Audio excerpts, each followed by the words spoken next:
el embajador Romain Nadal, embajador de Francia en Venezuela, conversaremos sobre la democracia, la cultura y el desarrollo. Francia, Venezuela y el mundo. Los países más desarrollados también son los que enfrentan con mayor temple, o deben hacerlo así, los cambios tecnológicos. ¿Cómo se prepara Francia? Yo creo que la primera forma de mejor prepararse es la educación, porque las revoluciones tecnológicas se logran con una población bien formada y unas nuevas generaciones bien formadas, abiertas al mundo, abiertas a las evoluciones. Entonces, la primera de las inversiones es la educación. La segunda inversión es la cooperación internacional, porque nadie tiene el monopolio de las revoluciones tecnológicas. Muchas de ellas se logran a través de cooperación. Por eso Francia ha apostado este año sobre una candidatura francesa a la Dirección General de la UNESCO, Agencia de las Naciones Unidas, para la educación, la ciencia y la cultura. Y en vez de retirarse de una agencia como esta, hay que apostar sobre una agencia encargada de educación y de ciencia. Es una inversión masiva que tenemos que hacer. Renovarla, fortalecerla, mejorarla, universal, que sea la más universal posible. Es una arma de construcción masiva. Y hay que invertir sobre armas de construcción masiva y evitar las armas de destrucción masivas. Totalmente, y en ese sentido están pensando increíblemente bien, los felicito. Muchas gracias. Porque yo tenía una gran preocupación por la UNESCO, por lo que se puede haber desvirtuado en los últimos años, pero sobre todo que hay países que pretenden retirarse. Eso es totalmente absurdo. Va a contrasentido de lo que hay que hacer en 2017, en un mundo inestable, un mundo de crisis, un mundo de riesgo de enfrentamiento entre pueblos o entre grupos terroristas, por ejemplo, que buscan un enfrentamiento. Frente a estas dificultades, a esta falta de gobernanza, hay que apostar sobre la única agencia de las Naciones Unidas encargada de la cooperación educativa, de la cooperación científica y de la cooperación cultural. Totalmente de acuerdo, los felicito por esa iniciativa.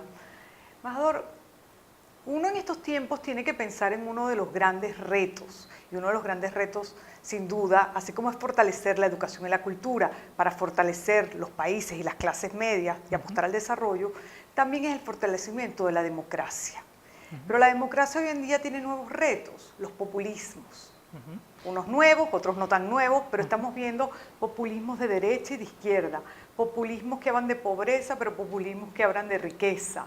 Entonces hoy los retos parecen ser más grandes. ¿Cómo se fortalece la democracia en estos tiempos? Yo creo que se fortalece igual que para la ciencia con la educación, porque los ciudadanos aprenden a convivir juntos y a compartir un proyecto político común desde la escuela. Educación, cultura, historia, para aprender lo que es Venezuela, cómo Venezuela se ha construido desde su independencia hasta ahora, cómo se ha construido Francia, cómo se influenciaron la Revolución Francesa y la Revolución Venezolana, con actores históricos que no son comunes, que son Simón Bolívar y Miranda, dos héroes nacionales venezolanos, pero que son también héroes de la historia de Francia, con el nombre de Miranda en nuestro Arco de Triunfo en París. Entonces, esta historia, esta forma que hemos tenido en cada país, con cada uno su propia trayectoria de construir su modelo político, no siempre de forma lineal y de forma positiva. Hubo momentos en Francia de retrocesos. Entre la Revolución Francesa y el derecho de voto a las mujeres en Francia han pasado más de 100 años. En 1946 solo se ha otorgado el derecho de voto a las mujeres en Francia. La Revolución 1789, hay que esperar 1946 para que las mujeres, que son la mitad de la sociedad francesa, puedan tener el derecho a votar y a elegir los responsables políticos. Entonces vemos que la construcción política es compleja y en muchos de los casos se tarda mucho en llegar, yo diría, no a la perfección, pero digamos a una democracia afirmada, asentada, incluyendo a todos los ciudadanos. Igual pasa en todos los países. El riesgo populista es un riesgo mayor desde que se creó la democracia, porque la democracia es un debate colectivo, lo han explicado bien los filósofos griegos, y para evitar el populismo, pues hay que dar la educación necesaria al ciudadano para que pueda elegir. Luego hay que proteger el marco democrático para que el ciudadano siempre tiene la posibilidad de elegir entre varios proyectos, entre varias ofertas políticas. Una construcción permanente. La democracia es un sistema muy complejo, muy frágil, precisamente porque cada ciudadano tiene el derecho de voto y tiene el derecho de proponer y de presentarse a las elecciones y de escoger un proyecto político. ¿Hay menos o más democracia en el mundo hoy en día? Yo creo que hay más democracias, pero no son mayoritarias, es decir, que siguen habiendo en el mundo de hoy regímenes autoritarios, algunos totalitarios, que vulneran los derechos, que no protegen a los ciudadanos, y a través de la cooperación internacional, de los grandes convenios internacionales, la Carta de las Naciones Unidas, la Declaración Universal de los Derechos Humanos de 1948, estos textos tienen que profundizarse y tienen que ser respetados en todo el mundo para proteger al ciudadano frente al poder político, porque el poder político siempre puede ser una amenaza para los ciudadanos. En Francia, como en cualquier otro país, Francia no tiene que dar lecciones en este sector. En todos los países los derechos siempre se pueden vulnerar y hay que organizar los poderes para impedir esta vulnerarización y proteger los derechos del ciudadano, derecho a la cultura, derecho a la expresión, derecho de organización, derecho de huelga, etcétera, etcétera. Sí, por eso las instituciones son tan importantes, son fundamentales. Vivimos, y digo vivimos porque usted está ahora viviendo acá, un momento muy complejo desde el punto de vista político y social. Eso que es obvio, y usted que tiene un tiempo aquí ya lo sabe. En este momento tan complejo, político, social y económico, ¿cómo se acerca Francia a Venezuela? Digamos que Francia primero está al contacto de la sociedad civil venezolana a través de su embajada y los distintos servicios de la embajada. Tenemos cooperación cultural, tenemos cooperación científica, tenemos cooperación universitaria, tenemos cooperación económica, hay una cámara de comercio muy dinámica aquí en Caracas, tenemos una red de alianzas francesas en 9 ciudades del país, tenemos el Colegio Francia en Caracas con casi 1000 alumnos, un poquito menos de 1000 alumnos, desde hace ya más de 60 años, es decir que tenemos una serie de cooperaciones que se han fortalecido y que queremos ampliar con el gobierno como con la sociedad civil venezolana, porque hay que trabajar con todos los actores que mueven a la sociedad y que permiten acercar la sociedad francesa a la sociedad venezolana. Hoy en día la diplomacia ha cambiado. La diplomacia no son únicamente los canales institucionales, los gobiernos, son también los ciudadanos y los actores de la sociedad, las asociaciones a todo nivel, las empresas, las colectividades locales, los poderes locales, ayuntamientos, regiones, o aquí lo que llamáis los gobernadores y los estados de Venezuela, pueden compartir proyectos con su equivalente, su homólogo en Francia. Y yo como embajador, con todo mi equipo, nos acercamos a la sociedad venezolana. Yo todas las semanas voy al contacto de las universidades. Estuve en la Simón Bolívar, en la Andrés Bello, voy a ir a la Universidad Central de Venezuela. He estado en el Teatro de Chacao la semana pasada para un acontecimiento que me interesó muchísimo, Pechacucha Night de Caracas, con venezolanos que expresan o explican su proyecto. Estuve en el Festival de Cine Francés aquí en el Teatro Simón Bolívar de Caracas con William Santana, que es el responsable de las redes de Cine Club de Venezuela, que ha difundido la cultura cinematográfica en todo el país y en todas las áreas del país. O sea, trabajar con la sociedad venezolana, que es una sociedad muy abierta al mundo y deseosa de crear solidaridades y experiencias comunes con la sociedad francesa. Su país en este momento, ¿cuáles son los grandes retos? El gran reto primero es la modernización de nuestra economía y de nuestra sociedad, que tiene que modernizarse en toda una serie de sectores, las relaciones laborales, el Estado, que tiene que modernizarse, las administraciones, y la diplomacia francesa forma parte de estas administraciones que se tienen que modernizar.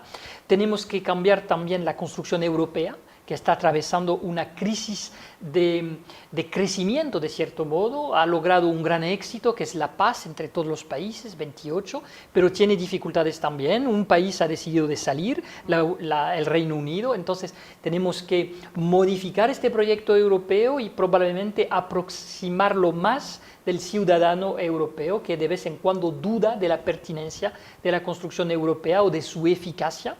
Y tenemos también que liderar cambios en el mundo, es decir, modernizar la gobernanza mundial, profundizarla. Hace falta hoy unas Naciones Unidas más eficaces que permitan...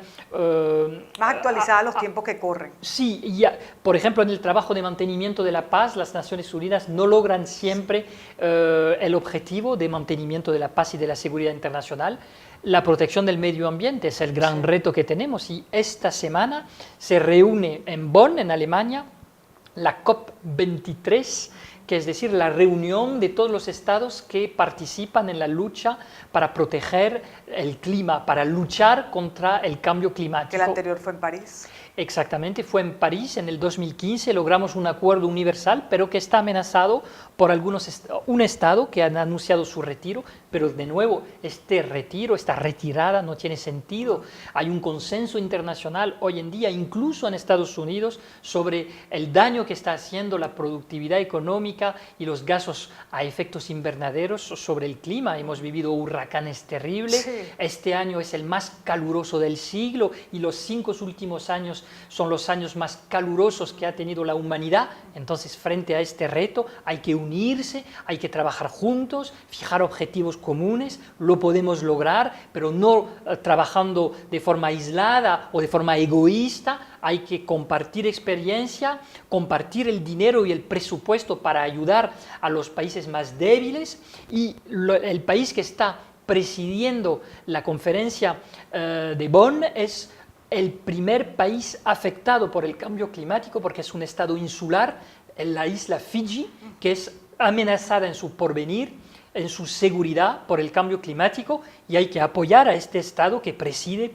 esta gran conferencia de las Naciones Unidas, y es la primera vez que un estado directamente afectado por el cambio climático preside esta negociación internacional. Eso lo hace más creíble, lo hace más real, porque es un estado afectado directamente. Más concreto, porque él está amenazado en su supervivencia. Totalmente. Es decir, que si no cambiamos nuestro modo de producción, si no luchamos contra los gases a efecto invernadero, la isla Fiji va a desaparecer. Y la mitad del planeta en los siglos por venir. Y una parte del planeta con refugiados climáticos, con lugares del planeta que no serán propios a la vida humana, Claro. no se podrá vivir. Claro. Embajador, usted mencionaba hace unos minutos, en estas reflexiones que acaba de hacer tan valiosas, decía que Francia está dispuesto a entregar parte de su experiencia, de lo que ha hecho, Sí. de lo que conoce. Y una de las áreas con mayor experticia y donde claramente han hecho un trabajo fabuloso es la construcción de paz. Tenemos un ejemplo cercano, por ejemplo, en Colombia, desde el punto de vista académico, desde el punto de vista político, desde el punto de vista social, Francia ha estado muy activo en la construcción de la paz. Sí, porque mi país ha sido un país dañado por la guerra, en particular la guerra contra Alemania o con Alemania, porque en 100 años hemos hecho 3 guerras, 2 mundiales con Alemania. Mis 2 abuelos, por ejemplo, fueron prisioneros de guerra 5 años entre 1939 y 1945 en Alemania. Y hemos llevado nuestro odio con Alemania a los límites del terror y del horror, con campos de concentraciones, con armas de destrucción masiva. El arma química fue utilizado por primera vez en la Primera Guerra Mundial, y estamos conmemorando este año los 4 años de 1914 a 1918, 2014-2018, estamos en pleno centenario de la Primera Guerra Mundial, y yo presidiré con la Embajada de Alemania por primera vez este año en Caracas la ceremonia del 11 de noviembre, que para nosotros es el fin de la Primera Guerra Mundial. Es decir, que con Alemania hemos experimentado el horror, el odio, y desde la Segunda Guerra Mundial hemos construido con Alemania una solidaridad unas instituciones comunes con la Unión Europea, hemos logrado con este país no solamente la paz, sino la amistad. Yo diría incluso la fraternidad. Con un pueblo con el que nos hemos enfrentado durante siglos, hemos cambiado totalmente el rumbo de nuestro odio como una suerte de determinismo que nos obligaba cada 20 o 30 años a enfrentarnos con millones de muertos. Hemos cambiado desde hace más de 70 años ahora el rumbo de esta historia trágica para construir una fraternidad y una proximidad, hasta llegar ahora a consejos de ministros comunes entre Francia y Alemania. Una vez al año los dos gobiernos se reúnen un día entero para compartir experiencia en los sectores de las políticas públicas: agricultura, educación, seguridad, protección del medio ambiente. Es decir, que hemos entendido que entre los alemanes y los franceses éramos en realidad hermanos, podíamos compartir muchísimas cosas, muchísima solidaridad, y hemos empezado esta construcción con el general de Gaulle y con Konrad Adenauer, dos hombres que habían sido hombres de la guerra y que fueron, a partir de la Segunda Guerra Mundial, del final, hombres de construcción de paz, y esta paz se ha construido de generación en generación ahora. Y yo quiero, y vamos a hacerlo con el embajador de Alemania aquí en Venezuela, conferencias, debates en todo el país para explicar cómo hemos logrado con Francia y Alemania compartir futuro hoy y mutualizar de cierto modo toda una serie de políticas públicas para compartir experiencia y ser más eficaces en el sector económico, en el sector universitario, en el sector científico, en toda una serie de áreas. O ahora con Alemania construimos un futuro común, y para nosotros es un gran alivio de haber logrado esa posibilidad de construir una fraternidad que además ha llevado a toda Europa, porque a partir de esta fraternidad franco-alemana, los otros países europeos, España, Italia, Bélgica, Luxemburgo, Polonia, después de la caída del muro de Berlín, estamos ahora compartiendo políticas públicas y solidaridad, presupuesto, una moneda común, el euro, en comparación con lo que se había vivido hace solo 100 años, lo que es muy poquito. Cuando se mira la historia, yo sé que usted es historiadora, hace 100 años estábamos en plena Primera Guerra Mundial, una guerra que fue absolutamente terrible, más de 1 millón de muertos solo en Francia. Embajador, lo que pasa es que a veces cuando uno habla en tiempo histórico de los países, de las naciones, 100 años no es nada. Efectivamente. Pero cuando el tiempo histórico nos atañe a nosotros las personas, 100 años es toda una vida. Y por eso a veces las personas nos preocupamos, nos desesperamos o nos angustiamos cuando se trata de construir y de ver construido o reconstruido un país que ha pasado penurias, y piensa uno que una generación o dos no es suficiente. Lo rescatable de lo que usted nos acaba de contar como ejemplo y como experiencia valiosísima es cómo se construye a partir de las similitudes en vez de quedarse uno en el discurso de la guerra, de las diferencias o de las heridas. Hay que superar las heridas y transitar.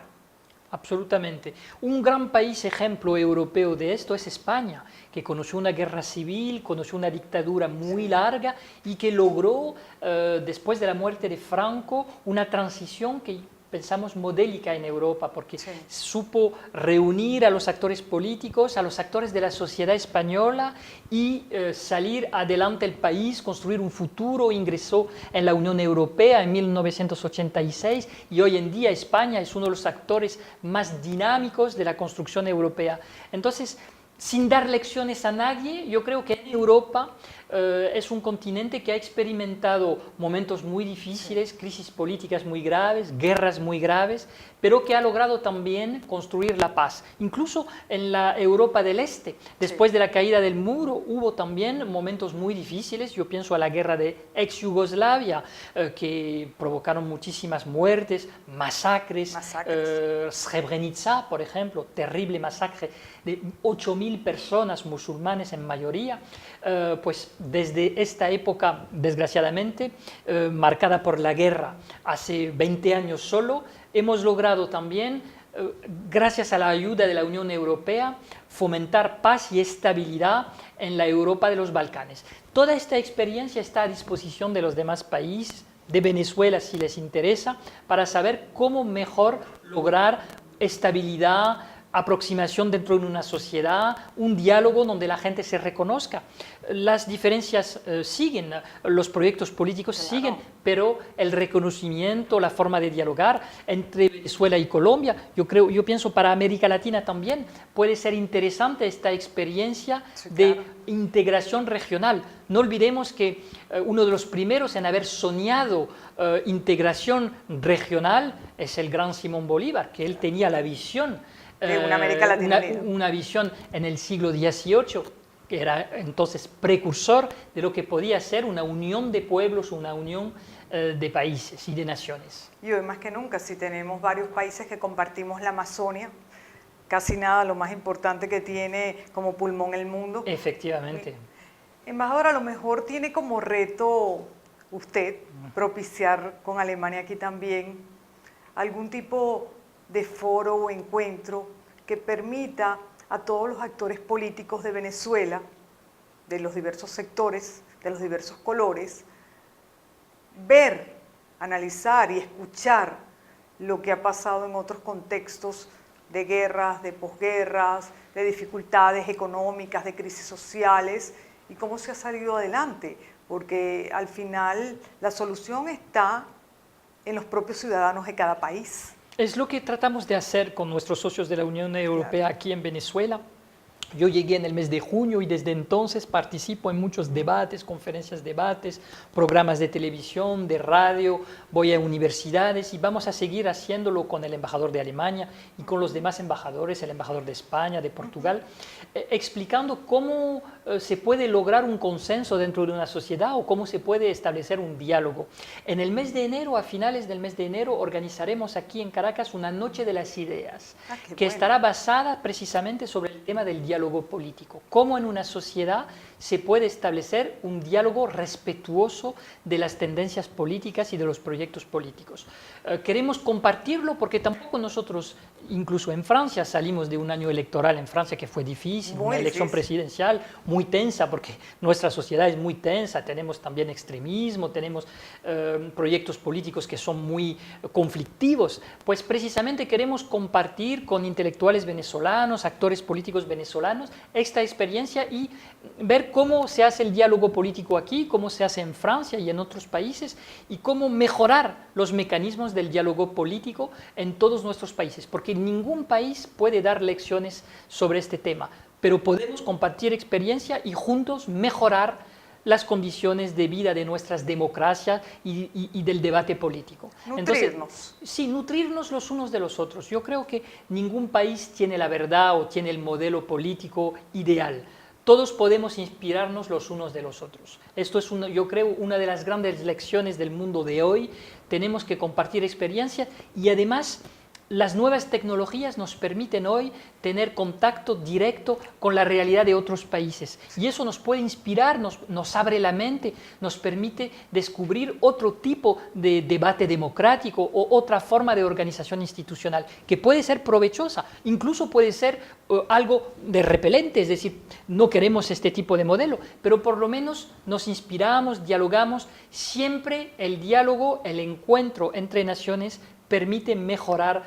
El diálogo entre civilizaciones, entre culturas, es fundamental. Y es un trabajo permanente, porque tenemos adversarios. Yo pienso en particular a la organización terrorista Daesh o Boko Haram, que ellos quieren incentivar en nuestras sociedades la guerra civil, quieren fomentar el odio. Ellos no están en un conflicto de civilización porque no representan ninguna civilización. Ellos no tienen cultura. Lo que quieren imponer es un totalitarismo, quieren acabar con la cultura, por ejemplo, con el periodismo, con todo tipo de acontecimientos. La música, entran en una sala de concierto y matan a los espectadores, van en una terraza a restaurantes y se hacen explotar para matar a la gente. Es decir, que quieren fomentar el odio. Frente a este desafío hay que fomentar, al contrario, el encuentro, el diálogo, el mejor conocimiento entre nosotros. La apertura. La apertura. Una de mis metas aquí, una de mis misiones que me ha pedido el presidente Emmanuel Macron antes de que saliera para Venezuela, me recibió en su despacho en París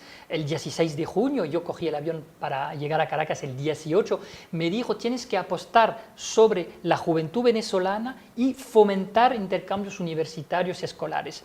Por ejemplo, cada año tenemos a 30 jóvenes venezolanos que vienen a Francia a enseñar idioma en la red escolar francesa. Esto se sabe muy poco, pero cada año 30, en lo que lleva de los 10 últimos años, más de 550 jóvenes venezolanos vinieron a Francia. Yo les he recibido a la residencia de Francia en el mes de septiembre y quiero ampliar este programa. Claro. Tenemos también un programa de aprendizajes del francés en la enseñanza pública venezolana. El francés va al liceo, se llama así este programa, que beneficia también a más de 500 alumnos venezolanos. Está tejiendo redes. Queremos ampliar esto, porque yo, por ejemplo, de pequeño aprendí el español. Mi padre era docente de español. Lo habla perfecto. Y para mí fue una gran apertura sobre el mundo hispanófono. Me cambió mi vida de cierto modo. Entonces yo creo que aprender el francés, aprender el español, aprender el inglés, aprender idiomas es absolutamente fundamental. Y nosotros aquí en Venezuela queremos favorecer la enseñanza del francés en Venezuela y del español en Francia para conocernos mejor. Yo lo felicito porque usted es un embajador de los nuevos tiempos. Trato de serlo, con todo un equipo, es un trabajo colectivo y tengo la suerte de poder apoyarme sobre mujeres y hombres dentro de la embajada, muy dinámicos y muy voluntarios para desarrollar este proyecto y esta misión que nos ha confiado el presidente Macron. Se nota que tienen un presidente joven, con nuevas ideas, que quiere impulsar la paz, el desarrollo, el cambio, la integración, porque de alguna manera se ve esa fuerza también en usted. Vamos a tratar de ser a la altura de la misión que él nos ha confiado. Francia es un país abierto y siempre ha sido un país hermano de Venezuela, sí. Desde la fundación de su país, su independencia y de nuestra revolución. Y esto va a seguir, yo creo, para mucho rato, mucho tiempo, y los años que vienen serán años de fortalecimiento de la relación entre la sociedad venezolana y la sociedad francesa. Gracias, embajador. Muchas gracias por su presencia, por la conversación. Un placer. Ha sido muy grata. Muchísimas gracias, un placer compartido. Gracias, amigos, hasta la próxima semana.